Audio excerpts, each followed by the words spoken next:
Welcome to Condense. In this tutorial, we'll guide you through viewing and editing pipeline configurations within your workspace. After logging into Condense, you will land on the Pipelines page.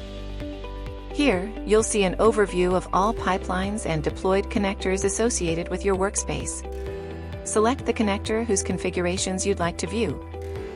When selected, Condense clearly displays the configured details for your chosen connector. You can quickly review the settings of the critical parameters.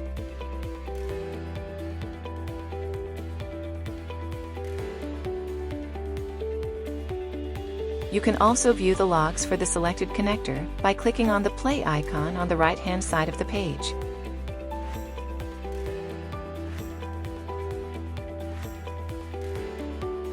To modify configurations, simply click on the Edit Configuration button. You'll then be able to adjust or update the configurations you previously set during deployment. Additionally, you can easily review or troubleshoot connector settings here, ensuring your integrations remain aligned with your workspace's requirements. After updating your settings, click the Save button. Your connector's new configurations will immediately take effect. And that's how easily you can view and edit pipeline configurations in Condense.